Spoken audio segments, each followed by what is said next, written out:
Protein doesn't really necessarily work that way. Um, Protein is used to build new cells, not necessarily to fill the cells you already have, right?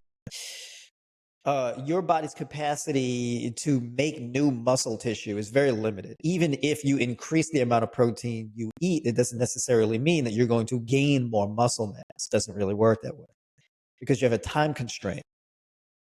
So when you increase the amount of protein you consume, typically what happens is that the extra protein that you consume gets converted into glucose and used for energy anyway, right? So this process is called gluconeogenesis, right? Is where those amino acids are converted into glucose to use for energy.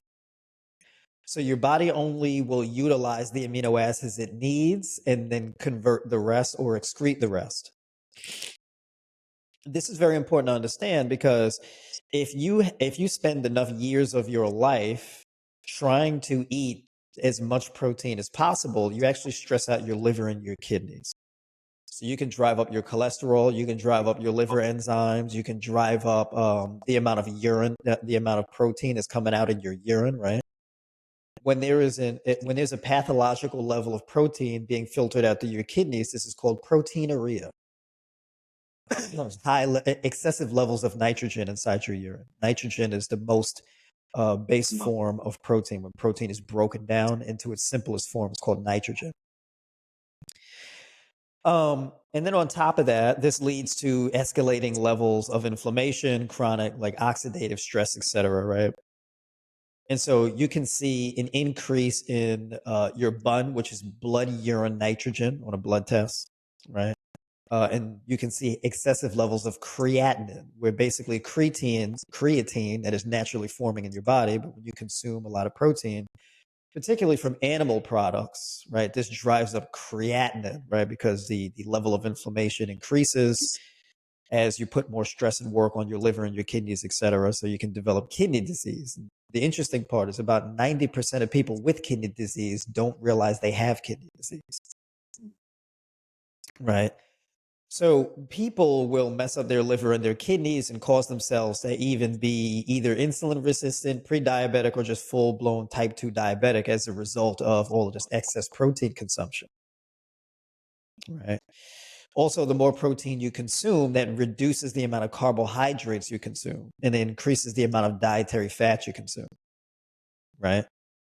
Um, and a lot of times when people pursue this, especially through animal products, what happens is they get an increase in saturated fat and protein, and those two together create insulin resistance. So this keeps your blood sugar excessively high. And what happens is when you're insulin resistant, this raises the amount of insulin that your pancreas secretes in order to shuttle that glucose in your bloodstream into your muscle tissue and all your vital organs. But when you're insulin resistant, that insulin doesn't do as good of a job of shuttling that glucose into those cells. So you get like this starvation of your muscle tissue, a starvation of your brain and all your vital organs. Your blood pressure goes up, and then you poor sleep quality, mental health issues, anxiety, depression, heart palpitations, etc. from this chronically elevated blood sugar, blood pressure, and insulin resistance, right?